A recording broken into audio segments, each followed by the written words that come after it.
Hi, review of my mountain boots after 3 years of usage. These are the shoes Trek 700M from Decathlon.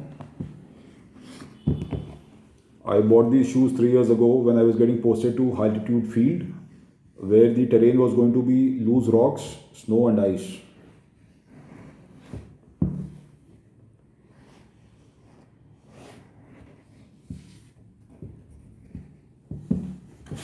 So at that point of time, I decided to get myself a good pair of decent mountain boots, and these are the only mountain boots that were available in the market, and hence I purchased these.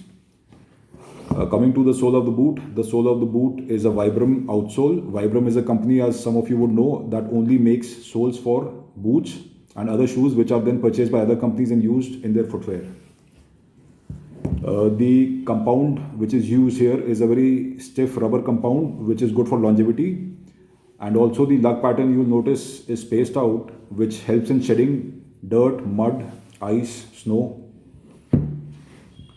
The outsole is pasted pretty high on the toes, which is always good.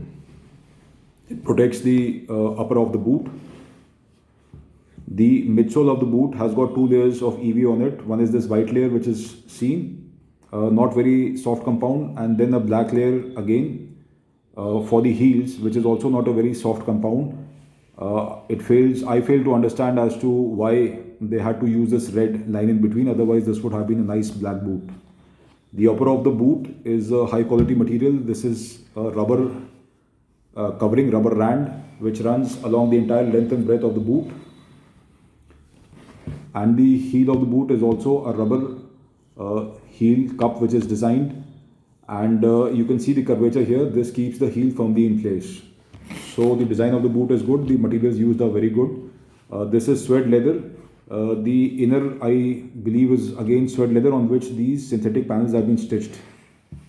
The front is also a decent hard wearing synthetic compound.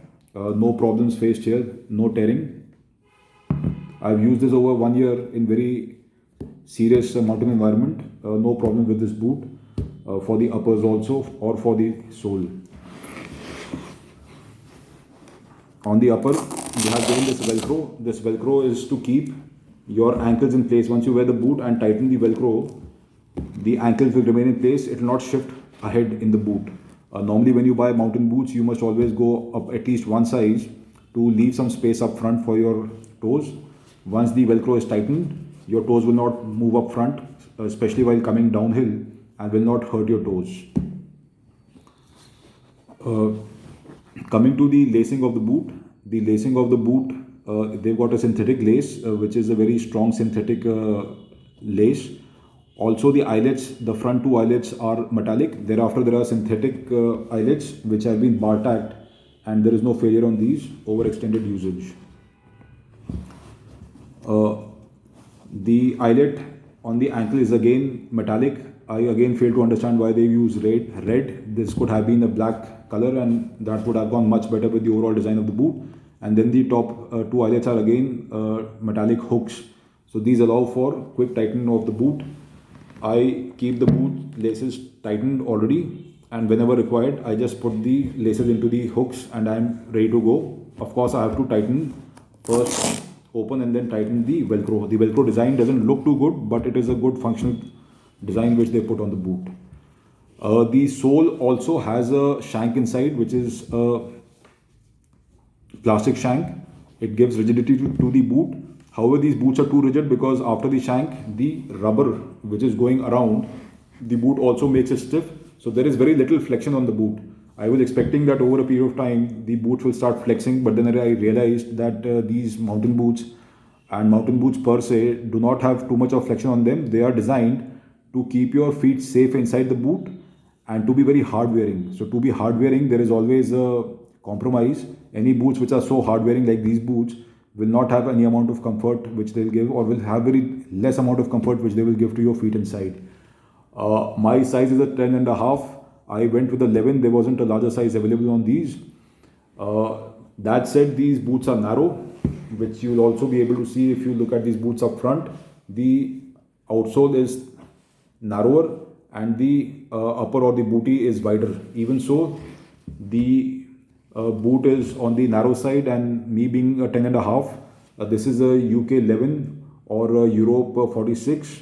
Even then the boots are tight for me, to the extent that I could not afford to put inside an extra insole. Maybe I was wanting to put inside a EVA soft insole or a gel sole, but that is not possible for me because these boots would have then become too tight. I could also not wear very thick socks inside this boot because again that would have made the boots very tight. Although there are these vents, and there is also this mesh material on the inside of the boot to allow the perspiration to come out in the form of vapor. But however, the boots do not breathe too well, and there is a decent amount of sweating which happens inside the boot even in winters. I have paid about 12,000 for these boots. I have found them to be okay when I'm wearing them in snow. In snow, these boots are very good because there is no leather on top. So there is no spoiling, because when you wear leather boots in snow, the snow spoils the leather. However, because this is all rubber, I find there is no spoiling in snow, and the snow per se is also soft. So when you walk in snow, the boots don't hurt too much. If you walk in these boots in on loose dirt and on loose rocks also, there is no issue there also, because again that environment is soft. The boots are good for ice also, because in ice, because of the boot being so toughly made, and one could also dig into the ice from the edges of the boot and create a good amount of traction for own self and space for oneself in the ice to prevent slipping. So for to that extent, these boots are very good. But apart from that, the boots are a little too stiff for my liking. They do not allow any kind of flexion. The soles of my feet do start to hurt after a bit. The waterproofing and snowproofing is also good till this extent, because till this extent the tongue is stitched to the upper, so it prevents any amount of water or snow to enter the boot up till this height at least. However, when you're walking, you'll find that the snow gets kicked from behind and enters the boot from this area, from the rear. The rear of the boot is slightly low from the rest of the boot, probably because the rest of the boot doesn't flex, and your ankles, the only amount of flexion that they can get with the rest of your feet is because of the low height of the rear.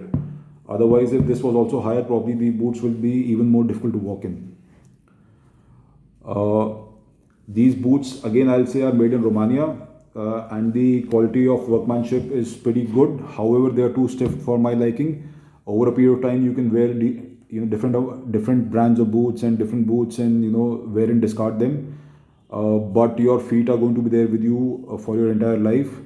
Would I buy these boots again? No, I would not. I would rather go with something which will have a slightly lesser life but more amount of comfort. Thank you.